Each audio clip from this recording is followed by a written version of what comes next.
Guys, good Wednesday morning. I'm Jerry Miller, and welcome to Real Talk on the I Love CVille Network. Thank you kindly for joining us. Today, we're presented by Ross Mortgage, Scott Morris, and Ross Mortgage. Trusted name you can rely on, guys, with financing of your house. So much to cover on today's program. You're going to love the Wednesday edition of the show. I've enjoyed the off-air commentary already, and that means Kerry Griggs is in the house. This guy, an agent with Keller Williams Alliance. All-around A-plus guy, all-around high energy, likable dude. Scott Morris, you guys know as well, likable guy as well. Scott, we were talking before the show started. When Kerry's around, I feel like I just got like a shot of adrenaline. Yeah, high energy dude. I mean, just and great to be around. There's always something going on in his world as well, whether it's rugby or real estate. He's high energy. Multiple businesses this guy owns. He said last time on the show that he was coming for everyone in Central Virginia, and I love the hustle and the chutzpah. Kerry, how's it going? How's the market? How's your business? How's your family? Business is going well. The market's doing pretty well. Family's doing awesome. I'm just very blessed that I was able to get into an industry that I actually love. Some days don't even feel like work. You wake up and you just do what you do. I talked to you before the show started, and we're in the people business, and so having the ability to speak with people every day, and they actually have a need, and I used to say that I was in the sales business, but I've changed my mindset a little bit. I'm actually in the service business, and I'm in the people business, so I get to interact with people every day, and I just get to help them fill their needs.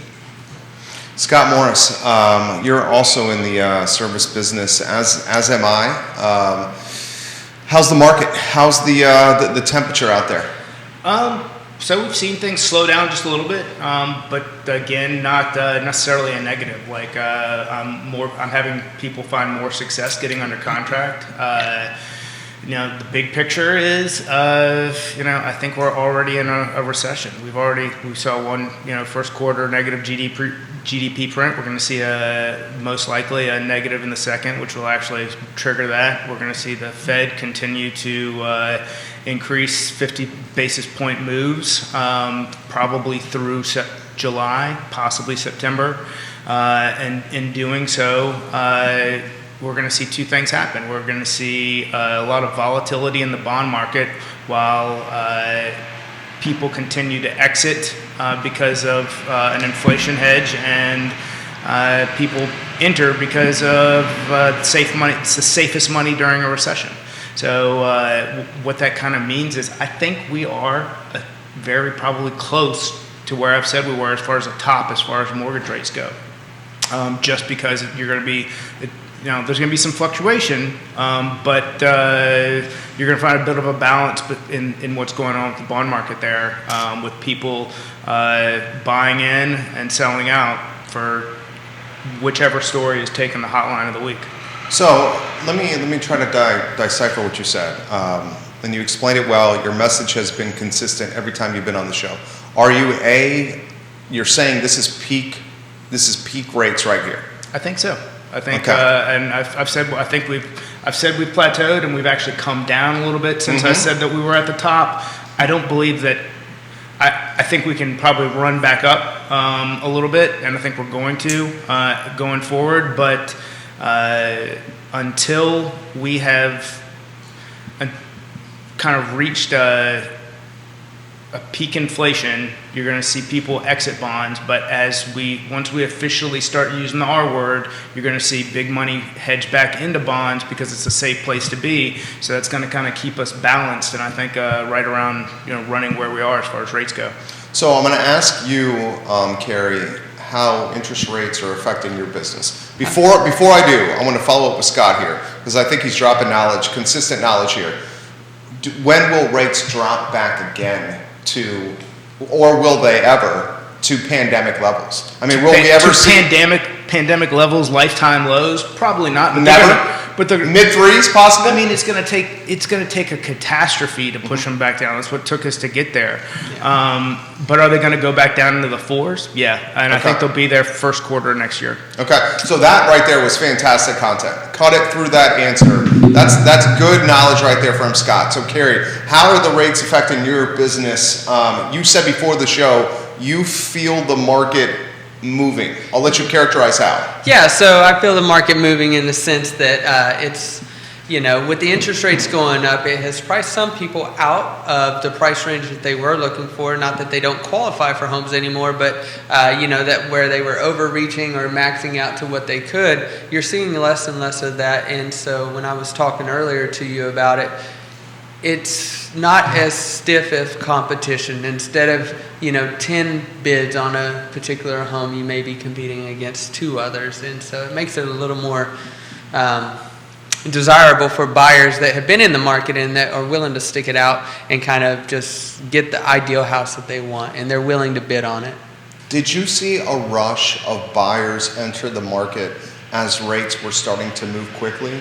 Yeah, I did. Okay. So when the interest rates were as low as, the 3%, and even I seen some 2.75s, I mean, everybody was in the market. Everybody was trying to get a house at the low interest rate, and that's where we were having the multiple bids, and I mean double digits. And it made it a little bit stiff for the competition, and unless you were willing to go above what the appraised value would be, it made it hard for those first-time home buyers. Do you think we'll see, Scott, you predict, was it the end of next year in the 4s? Is that what you said? I said first quarter next year. First quarter next year.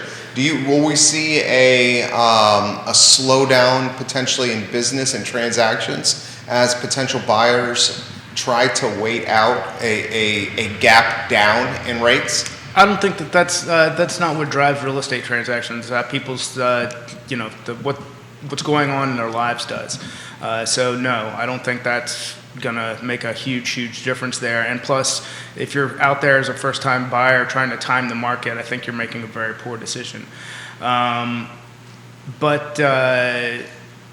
I mean, what we're going to see is that the Fed has to combat inflation, so they're going to keep raising rates to go along with it. They still have to unload their balance sheet of $9 trillion, which the market has said it's priced in, but we actually haven't seen the government take action on. So once they start doing that, we'll see where the truth really is.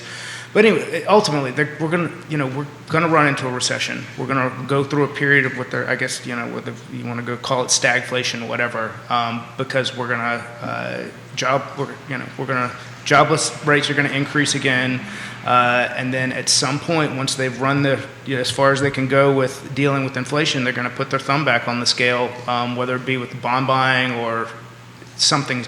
They're going to come back in, and it's going to drive rates back down. How have you altered your business to accommodate tightening inventory and rising rates, Kerry? I have a in-depth conversation with my folks before we go out there and start looking, and I get real specific with them. We start with a wide net, so I usually tell most folks when we're getting into the process and I first start talking to them about buying a house, I usually talk to them and get an overreaching view of what their real estate goals are going to be, and then once we get that set in place, we start shopping around there. And so this way I know that I'm spending the maximum amount of time focusing on the things that they want to do. And for me, the business has been going pretty well. I try to get at least one contract under contract a week, and as I move towards that, I hyper focus in on my buyer's needs or my seller's needs, depending on what the situation is. And then I have honest conversations with them, with the pullback or leveling, plateauing of the housing prices. I have those honest conversations with the sellers, and I let them know, in the heat of the market, you would have been able to get this, but here's what I think the market is going to set the tone at, and then we don't run into appraisal issues unless somebody bids it up. Are you seeing more appraisal gap? Yeah, I see more appraisal gap contingencies in contracts when they come over. How often? Because that was the norm. Yeah. Is that still the norm?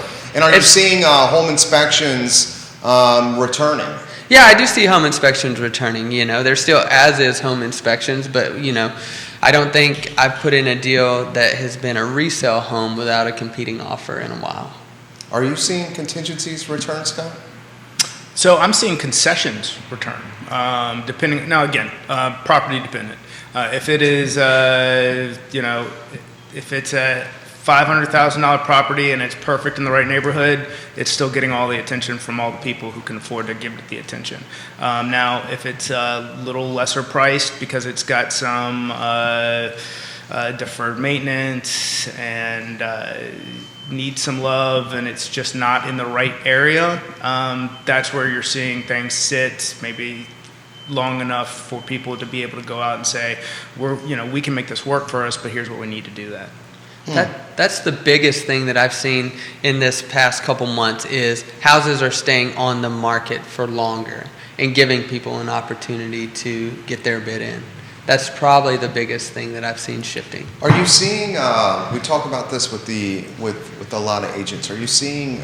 Is it buyer fatigue? Are you seeing buyer frustration where it's enough already? Yeah.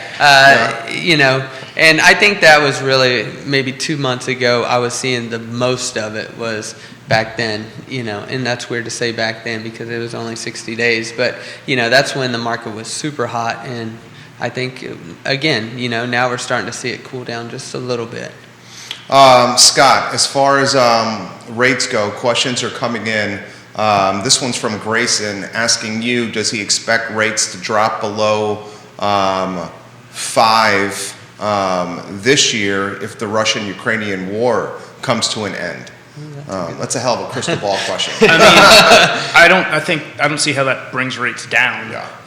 That was when it started. That was a driver of actually making rates dip a little bit because you look at big global and what did I say at the time? Geopolitical events don't last very long in everyone's memory, so it was like 2 weeks of like doom and gloom, and then it was like that here news cycle change. Yeah, now we're back to where we are. I don't see Russia really affecting U.S. mortgage rates unless things get significantly worse somehow. All right. Follow-up question from Lauren for Kerry. Speak to the concessions and contingencies that the Realtor is seeing now with the deals he is doing. So with the contingencies, it's more of, as is home inspections or even waiving home inspection, depending on what the, as an agent, I try to communicate with the other side, say, what is your seller or what is your buyer ultimately looking for? And I get the same kind of questions. They ask me, what is your seller looking for? Is it a rent back scenario?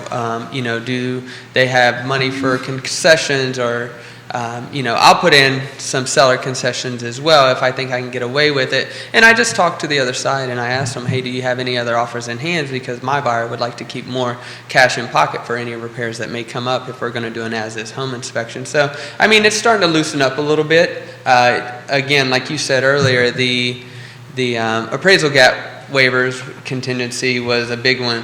That was kind of standard across the board when submitting an offer. But now, I don't see as many of those. And for the seller concessions, like I said, if you're going to do an as-is home inspection, that's going to be expected.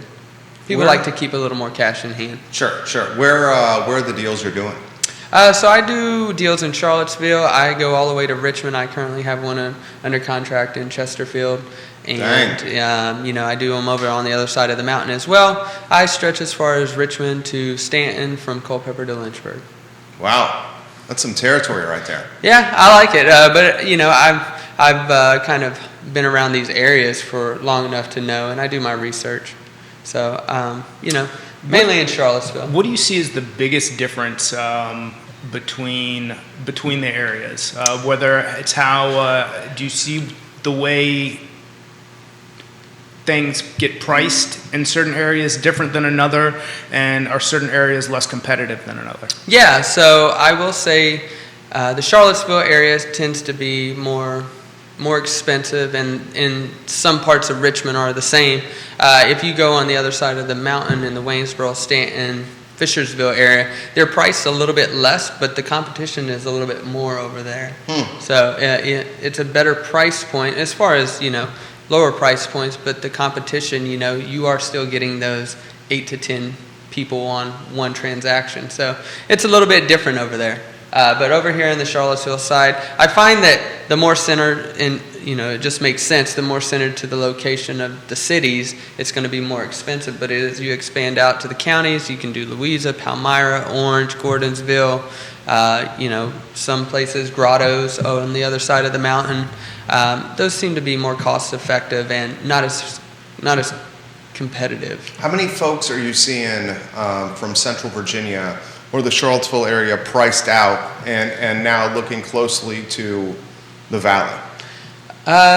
Probably a third, Wow. with the interest rates going up like they were. They were really stretching to be in the center of Charlottesville with the interest rates at 4%. And as they climb, closer to that 6%, their cost or their buying power has went down quite a bit as far as what they can afford. So, they're starting to expand out. So the conversations that I was getting beforehand, let's say a year ago, was I want to be 15 to 20 minutes away from Charlottesville, now has expanded to 35, 45 minutes inside of Charlottesville. And usually when that conversation comes up, I ask them how do they feel about being on the other side of the mountain, the Afton, Waynesboro area. Most people are open to it because it's not that far of a drive. It's only a 30-minute drive. It's no different than coming from Zion's Crossroads. Sure. Keith Smith for Scott. Mortgage application, Scott. We've seen things slow down a little bit in the last couple weeks. But again, I've said ebbs and flows, and I think that, I'll say that, and then we'll have a weekend where we get a ton of activity. So we're a little below where we were below in May so far where we were in April. Mateo Baker. I'm giving you some props right now. What's up, K-Dog? What's up? Giving you some love. So is Dalton Carr, nice. Larry Castle, and Dan Nolan. That's great. Hey, guys. If you want to relay something to Kerry or Scott or ask a question, put it in the comment section, and we will relay it live on air to the guest guys. Nice. How about the refinance business, Scott? The people who are refinancing are those, who need the cash or, separation of marriages, stuff like that. Those are the ones that are always going to exist for a purpose, but no one's refinancing for a lower rate right now. Right. Yeah. Kerry, let's talk about the commercial you're doing. I'm Yeah. very curious about that. I saw the Louisa listing that you had. Yeah, so I wanted to branch into the commercial side just because I feel like to be a professional in my industry or an expert in my industry, I have to touch all aspects of it. And I have a commercial listing. It was a bakery in the Louisa area, and it's a good price point. Great price point. It's in the twos, in between 2 and 3. So, I want to get into that commercial space as well and just, be an expert. I think there's a lot of opportunity there. There's a lot of vacant commercial real estate around, and it'd be great to take advantage of it. That the Albemarle and Charlottesville side sometimes makes it difficult for businesses, but I think with the right business, getting into some of these places will just bring more revenue into here, and that's if I can help be a part of that, I would love to be a part of that. Kevin Higgins watches the show all the time. He said, do you think it's softening the commercial market? Yeah, I do. Like I said, I would love to get more businesses in there. It was very, it doesn't move as quickly. I'm noticing it doesn't move as quickly on the commercial side. People, their needs are just a little bit different. They're looking at it from a business standpoint, and, they tend to be more calculated. It's not as an emotional buy as what it was like an investment. They come at it from a business mindset, not a needs. What's the rest of the year look like for you, Scott?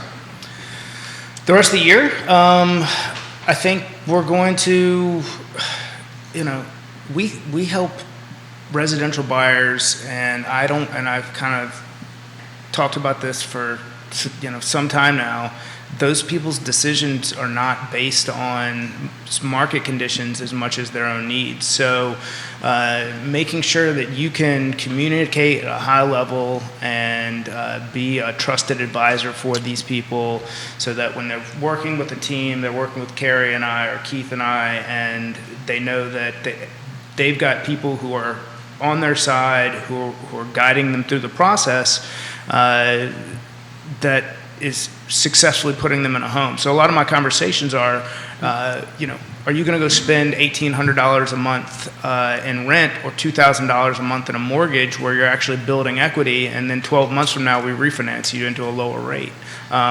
You're already ahead of the game, or you're going to continue to run behind, dumping out another 20G in rent. That is the best piece of advice that I've heard you say on the show so far. Like, honestly, it's having those in-depth conversations, and that part right there. Are you going to spend your money on rent? Or are you going to actually tie an investment into what you're doing right now? That's solid gold right there. Sake of a talk show. How's the millennial and younger buying in this market, Kerry? So again, they're most of them are first-time home buyers or tough market for first-time home buyers. Yeah, so having those in-depth conversations and those honest conversations, and you also have to communicate with them very well. Like Scott said, communicate on a high level, and I think that's really what they need. I know, You can't just get them under contract and then just communicate it with them. You need to be that trusted advisor all the way through it. They're having some success in this market as it's starting to soften a little bit. Put that in perspective with some of the deals you've done. That sweet spot for those, the buyer pool.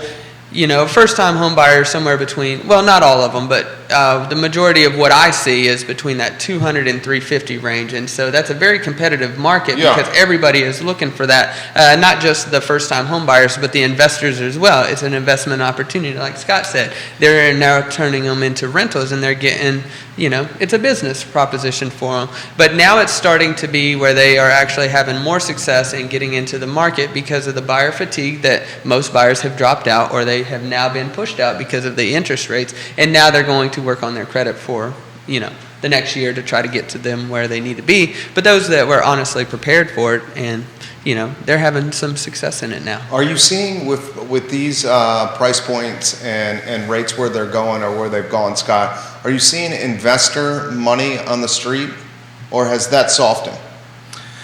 So I think you're starting to see it soften a little bit since rates have gone up. Then it becomes a cash flow. Like, how much sense does this truly make for me? And now there's still people out there looking for the right deal, which gives even more credit to what Kerry's talking about as far as the lower the price point, the more likely there's an investor out there looking to buy it, which makes it tough for first-time home buyers. But I think everything is softened. I think people are kind of they're wary about are they shopping at a top right now? And I think the answer to that is probably no, just because we're going to, again, I've said hopefully we've got to see we can't see a continued appreciation of 20% a year over year on these properties. That's just not reality. Sure. Yeah. But I think 3% probably is, and as we get there, you're going to see more people come back in. Investors, what are you seeing, Kerry? I work with more of the buyer side, not a lot of the investors. I have some investors that I work with, and they're trying to buy up homes as rental properties. But you know what? The majority of the people that I work with are buying for, residential. That's where they're going to have their family. The investor side of things, not so much in the residential side. They're looking more for commercial, duplex, quadplexes, or, commercial spaces. I'll tell you what. I see a positive of what's coming up for us. You talk about rates potentially stabilizing. We're looking at a market where buyers have more opportunity to potentially get in homes than they have had in a long time. You've got markets potentially stabilizing over from a stock market standpoint. And hopefully this war subsides and slows down. Time will tell on that. But I'm feeling pretty good about this. I know we have 3 guys at this table that are all bulls and positive people. But are you not feeling pretty good about where things are going? Or are you still not a little lukewarm, Scott? I'm a little lukewarm about the next 90 days, 120 days. With the what do we see? What does the Fed continue to do? How does the market react? That is, kind of the balance between big money that's buying into bonds for recession concerns, or those that are selling out due to an inflation hedge. That makes me a little nervous. Like who gets the bigger piece of that pie? And because that's truly what's going to drive rates. And I think it's going to be, there's enough of a balance there that I feel like we've plateaued, but that's the one thing that makes me nervous. How about you? What makes you nervous, Kerry? I'm not so much nervous about it. I think as long as you're doing good business and doing right by people, they're going to continue to come back. And I think that I'm personally excited about it. Just a little bit of slowing would be beneficial to, I think, all parties. The sellers are still going to sell their home because there's a need for it. We're low inventory, and that's just, what it is. That's the reality of real estate right now. We're low inventory. The houses are still going to move, but it just gives buyers an opportunity to get to where they want to be. And hopefully we see more houses come to the market so that we can satisfy this need. Do you expect more houses to come to this market? I do. I think once things start to plateau a little bit more, hopefully, like Scott said, with the next 90 or 120 days, with the rates going up, you're going to see not so many buyers into the buyer pool, and then that's going to eliminate some of the concerns about going over price for buyers. And then so sellers are going to realize that it's not so scary to be out in the market anymore. And I think that's the big reason why we didn't have as much inventory, because one of the questions I would always get asked on a listing appointment, okay, well, if I sell this home, where am I going to go? Well, there's still homes out there.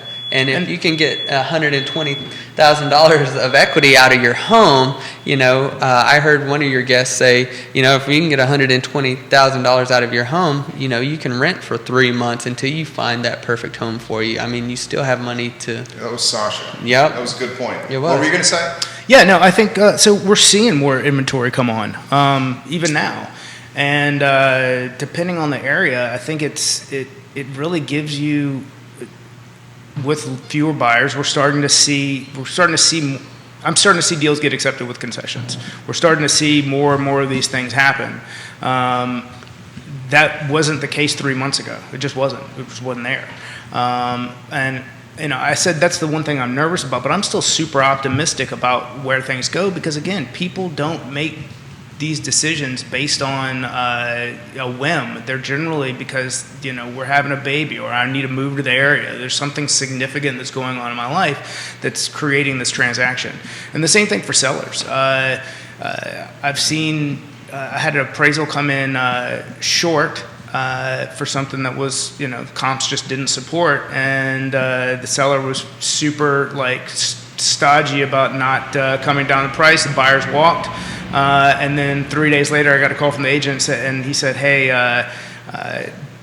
the seller's changed his mind. He thinks this really is a fair price." And I was like, "Well, unfortunately, they're not going back to that one. So, that's that." I am excited to see the concessions come back. I always like to see how people get creative with their money. So, when buyers are able to keep more money in their pocket to do home renovations, when I go back to have dinner with them in the next 3 months, they say, "Look at what I've done to the house." And I always like to see how buyers get creative with the money that they had to put into their homes, And I think that's where you get a lot of the sweat equity out of it. If they redo their kitchen, and there's some creative people out here, Pinterest has changed the game for a lot of people. Please don't tell my wife.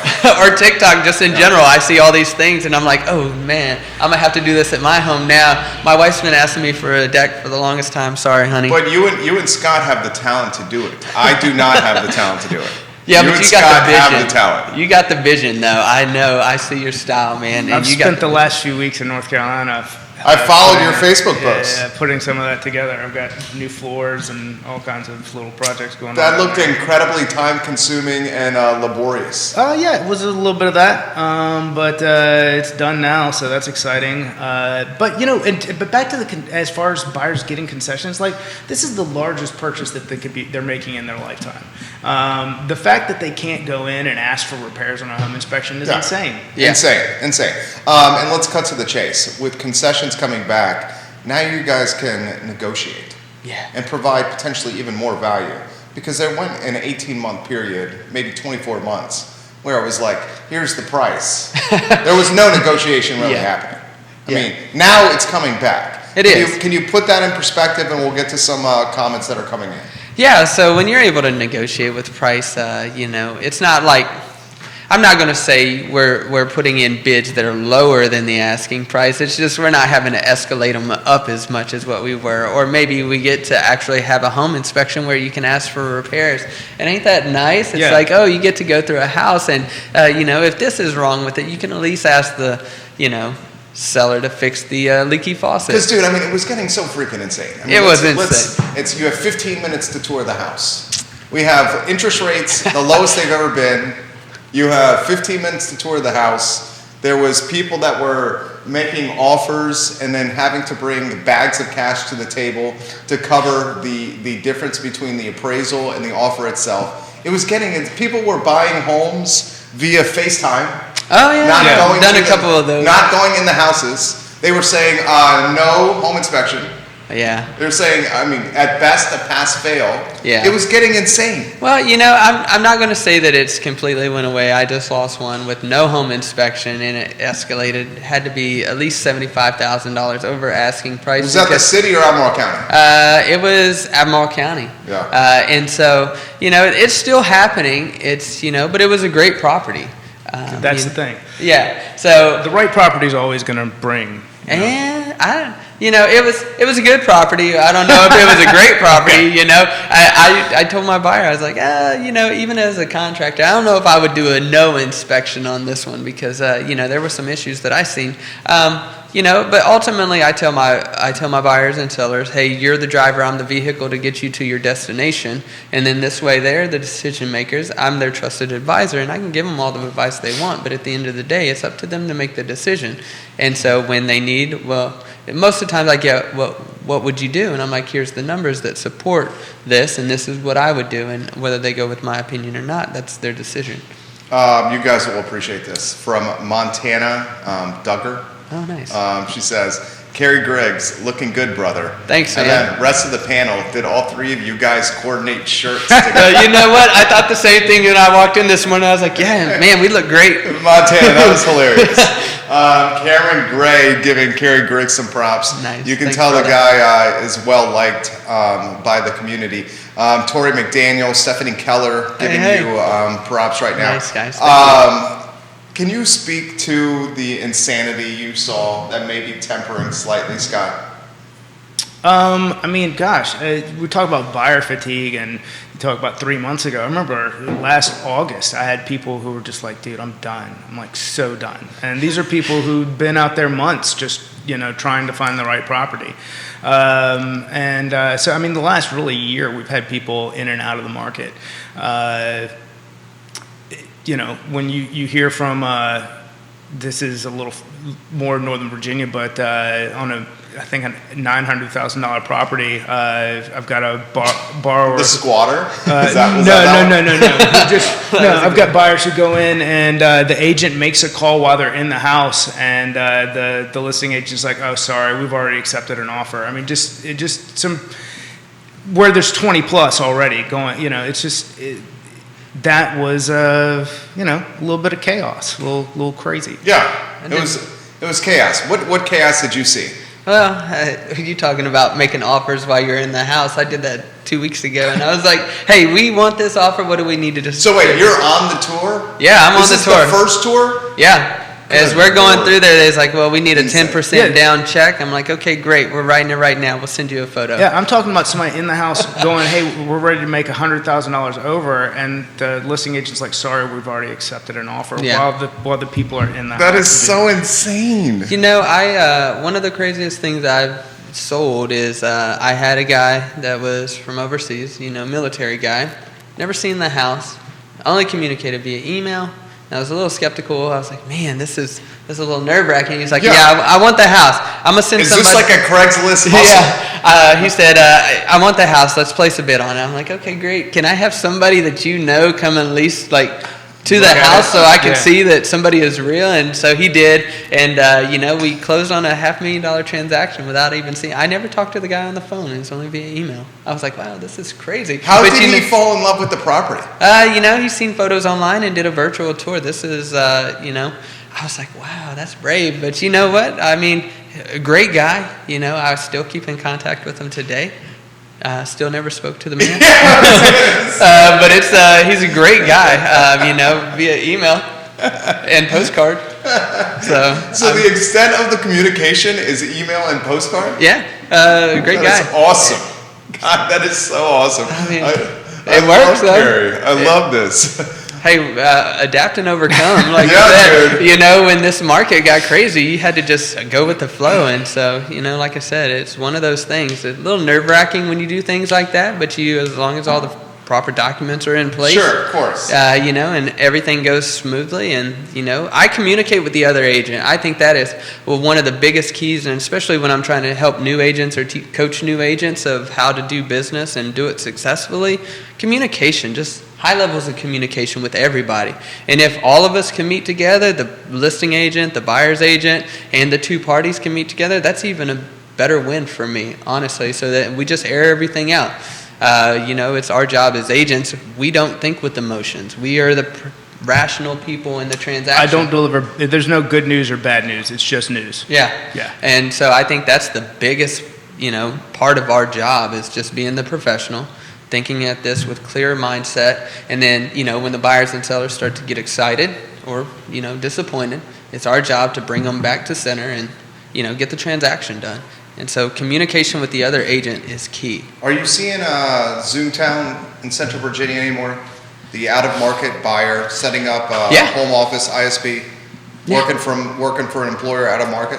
Yeah, Yeah. I do, and I see a lot of that going on right now. I think that's a great opportunity, and that's, you know, there were a couple positives that came out of COVID, and I think having the ability to make money anywhere now is great. You know, you can do it from your laptop, and a lot of people are, you know, they find that, and I think that's where the commercial industry got hit the worst, was that, you know, everybody's downsizing. So you don't need these 5,000 square foot offices anymore because a lot of the people can do it from home. Yeah, but depending on your business model, you got to have people back face to face. Collaborative learning, collaborative work, mentorship. None of that happens from a Zoom call, and you get. There's just a certain level of, fatigue that comes from trying to operate that way. I mean, I came on the show last year when we were trying to do it that way. It's just tough. It's just a different monster, and not just for something like I think this. you did it from your bedroom. With the green screen in the background. And the connection was choppy, right? Yeah. It's like something to do with like my AirPods or something. Like every time it's like, it was there. Like there was like an echo. I don't know what was going on. It was crazy. I do believe that there are some industries that are okay with working from home, but in our situation, being belly to belly with a client or face to face, there's no. I personally feed off other people's energy. Yeah, me too. So we all do. Like when I'm in a room with heavy hitters like you guys, it makes it. It makes it a lot better for me because I can feed off your energy, and you guys are just good folks. So it makes it a lot better for me. I have a more positive day when I leave here, so it's good. Such a likable guy, Scott Morris. That's I'm telling you. I mean, such a likable guy. We love carrying this program. What are you seeing with the? This is an interesting question that just came up. Do you guys have offices where you meet clients? Yes. You guys are on the road all the time. Put Yep. that in perspective where you're meeting clients, Kerry. So I have an office off Remsen Court, and so Keller Williams' office is upstairs on the 4th floor, but I have my own personal office downstairs on the 2nd floor, and that's usually if clients are more comfortable coming in and signing contracts, we meet in my office, and then this way we can have that meeting. And, you know, especially a first time, you know, communicating with somebody, they got to come in and sign the proper forms. But, you know, if they're more comfortable with meeting on site, I understand people are busy, I am too, so if they're more comfortable with meeting on site because they got time for these 2 showings and then they got to get back to their business, I'll do that too. But I think having an office is important.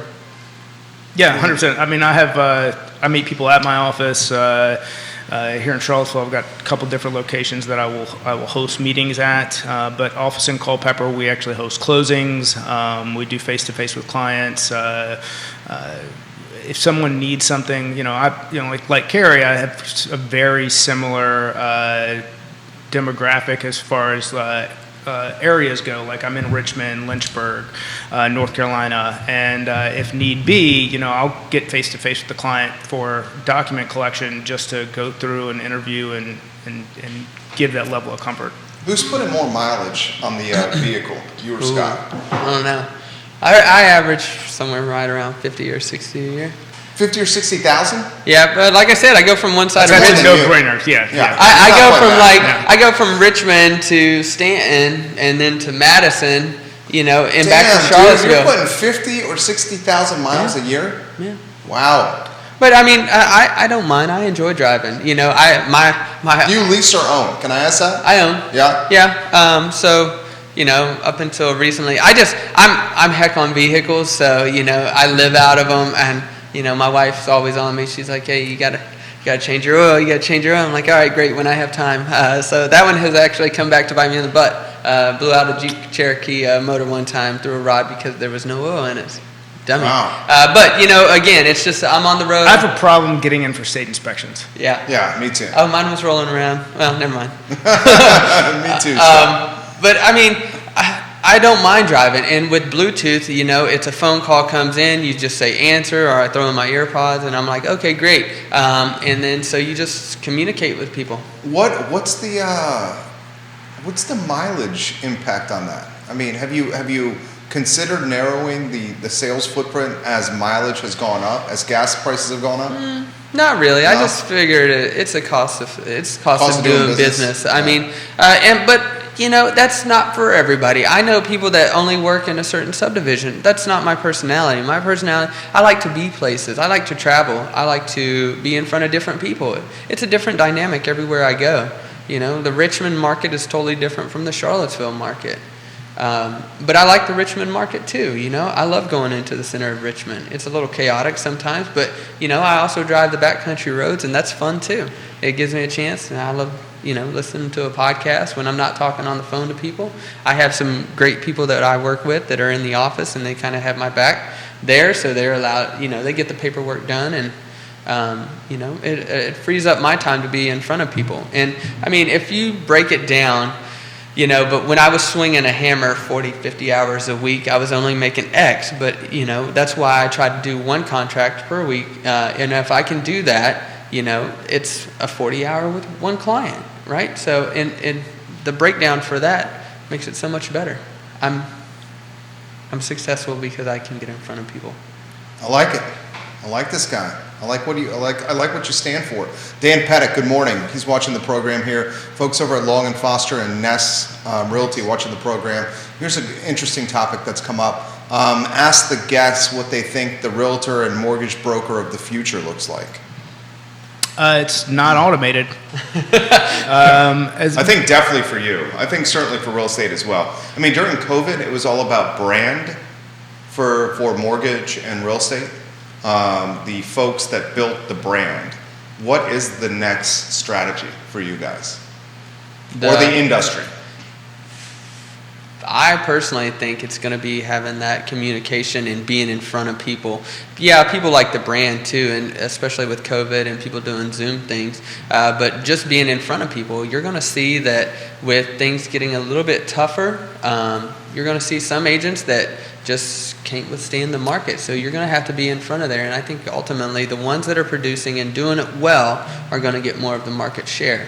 So just being in front of people, that's why I'm dynamic with where my locations are. I've seen an enormous amount of paid Facebook advertising. It's everywhere. Yeah. It's everywhere. In the last 30 to 60 days, like mortgage-wise, individual LOs. But again, I think that's literally taking money and just throwing it out the window for the most part, because people are the business, and if you can't connect and create relationships, you can plaster your face wherever you want it to be without success. You want to comment on that, Kerry? And then the follow-up question would be, is there desperation out there now? So I'll follow up on Scott's thing. I don't think that you could just post ads out there anymore. You might have been able to get away with that in pandemic because everybody is online. But I do think that there is an opportunity with how much reach that we have now, to be in front of people. I think that with social media in general, we can get more eyes on our products, especially on the selling side. We can get more eyes on our products now.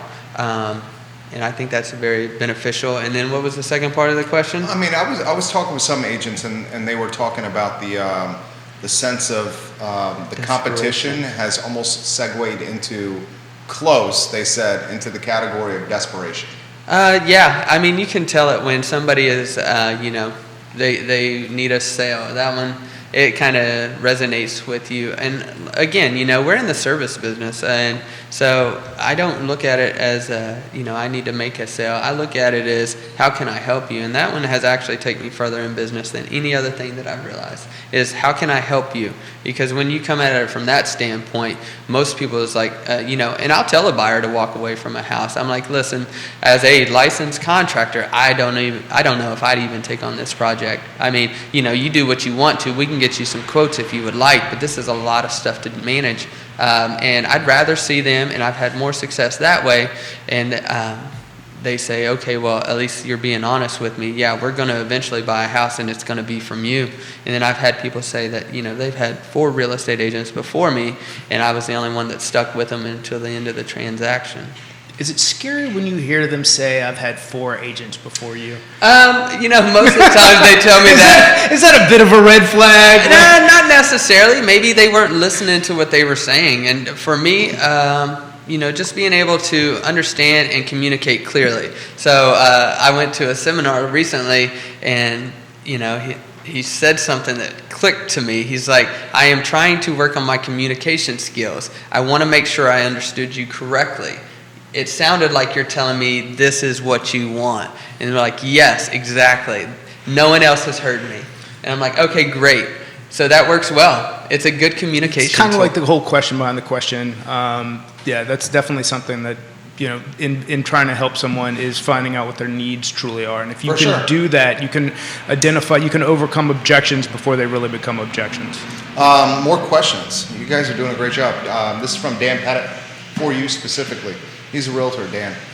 With buyers that can only go up to $350K, are you finding a lot for these buyers in the townhome and condo space? Yeah, and so that's ideally, let's back up, just to understand where they're going. If they're going to be in the Charlottesville area, that seems to be the reasonable option. I don't think you can buy a house for $350,000 like a detached single-family home. Albemarle. Yeah. So, when somebody comes to me with that kind of budget, I usually ask them if they're okay with a townhome or a condo setting. And if they say no, I said, okay, well, then we're going to have to expand out to the counties.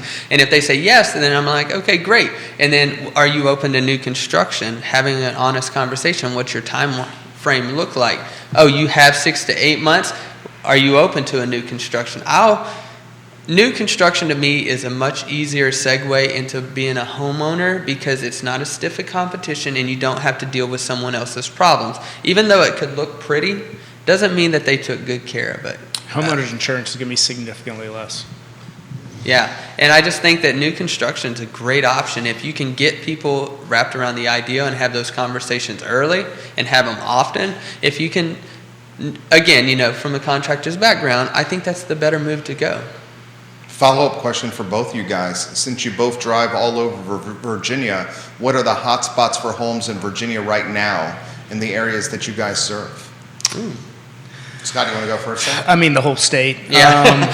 But you talked a lot about Richmond. Yeah, and what's good, Richmond is you can find some softer price points, and Chesterfield, that area.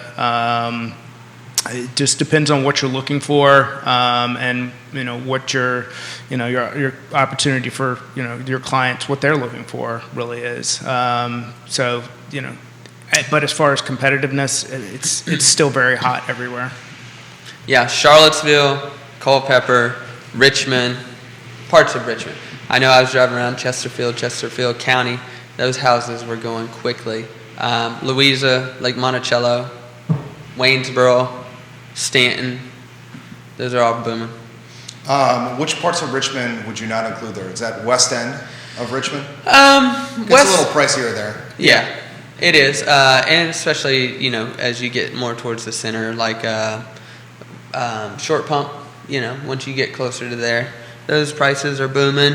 Chesterfield, depending on which side of Chesterfield you're on the south side, as you get closer to, I find a lot of times as you get closer to military bases, the price point goes up. Chesterfield is right, not too far away from Fort Lee. So, military folks, when they turn over, the housing prices, they jump. You got this from Thomas. Zion's Crossroads. Ask them about Zion's Crossroads. 100%. I live in Zion's Crossroads, so I was excited to see it boom like it has been. I bought my house 10 years ago, though, so, I got mine on a pretty good deal. And I bet I have a good amount of equity into my home right now. And it's only because things are booming. We just got the Checkers out there. We got the 7-Eleven. I forgot there's a Checkers out there. More places are coming, and, they're coming fast. And I can't wait. Are you at Spring Creek? No, I'm not at Spring Creek, but I have houses under contract in Spring Creek. I like the area. I think that is for me, it was the best decision because I knew I wanted to be in the Richmond and Charlottesville market, or at least when I was on the contractor side, I was thinking foolproof because this is right as we were coming out of the 2008 recessions. I was trying to think about longevity and how can I support my family. And at the time, I was just a contractor, and that's my main source of income. So I was like, okay, two big cities, Charlottesville and Richmond, always have a need. And so Zion's Crossroad is that great middle point. It's a little closer to the Charlottesville area, but it's a great midpoint for somebody that's looking to be dynamic in a work field. For you, are you seeing more conversations with ARMs with clients? That's also for Kerry, but let's start with Scott on that. So, yes and no. The market has made some of them they don't price as well as you would think that they would, just because short-term volatility makes them not as attractive as they could be. But, it depends on then who it is and what exactly they're looking for. Some people are willing to get in just for the fact that, and again, it takes the right buyer. I typically don't recommend that to be your first-time home buyer option. But they're out there, but as long as short-term debt is as volatile it is, they're not pricing quite as well as they probably could be. How about you, Karen? I don't do a whole lot of them, not because I don't do them. It's just because, if there's a better alternative for a buyer, and again, it just all depends on their goals. Like Scott said, for the short term or the first time home buyer, it's not an ideal because, unless you have somebody that is consistently knowledgeable about it, or you have a lender following up with you and be like, hey, it's about to go up. Would you like to try to do something else? I just don't think it's the right move for most people. Unless they know what they're doing. Some people, they're savvy like that. And so, it just depends on their skill set. Brent Smith giving you props. Hey, what's up, buddy? You're getting love from Daniel Joseph Romano right now. I'm trying to get him to be a real estate agent, too. Brittany Gray, the realtor, watching the program. Brittany. Luke Dravo, Chris Frazier, Ryan Paul. Nice. Isaiah Vincent, Joshua Ostrowski, Tori McDaniel, all giving you love. That's nice. I love people. You're well liked. So get close with this. What do you think what's the expectation for both you guys for the back half of the year? Ooh, I'm grind. Put on my, pull myself up by the bootstraps and just get after it. Second parts of the years usually tend to be better for me. It's because that summer season kind of energizes me in spring market. So I start to get real energetic, more hyper than what I already am. What do you think I like the energy. What do you think the market's going to do? I think it's, I'm an extremely optimistic person. So I think there's going to be an uptick as people start to see that their rates are not going to skyrocket and continue to go up. I think once people start to see it plateau just a little bit, they're going to be like, oh, not as terrible. And with rents going up the way they are, I think it's going to be a great conversation piece for all real estate agents and mortgage brokers to say, hey, listen, are you tired of paying $2,200 of rent for a 1,200 square foot home? Have you ever thought about being a homeowner? It's 100%. I think we continue to see more inventory, and we have so far. I think we're gonna see, we're at a plateau as far as rates. We may tick back up, but we're gonna kind of bounce back and forth between where we are now and maybe where we were a few weeks ago. I think that's gonna be the theme going through the rest of the year. Any message you want to get out, Kerry, to the buyers and sellers? Yeah, stay diligent. The selling market is still a good market. It's still a great time to buy a home. It's better than renting because, well, just depending on what your needs are. You're investing in yourself and putting equity in your pocket versus somebody else, and just stay diligent. The right house is going to come along. I can say, those buyers that have been disappointed in the past, that lost a deal, by the time we get to the end of the transaction, and I've heard many agents on your show say it, by the time they get to the end of their transaction and finally snag a home, they're so grateful that they waited and nothing else worked out until that particular house. So. Just because you thought those other 7 were the one does not mean that they were the one. So just keep going. That's the main thing. Try to keep the negativity of what's going on with the markets and the news and everything else doesn't affect you individually. It really doesn't. The decision's never as big as that part of the decision isn't as big as anything else, because if you're making a decision that's best for you and for your family, and if 12 months from now we're putting you into a lower mortgage rate anyways through a refinance, then all the better. Dan Pettit, he thinks rates by Q1 next year will be below 5%. That's what you said? Yeah, I agree with that. Yeah. That'd be nice. So Dan Pettit's asking where do you think rates will go. He said Q1 next year below 5%. We'll close with this from Jennifer. It's a great question. Jennifer Lawson, she says, is this their best year in business, 2022? No.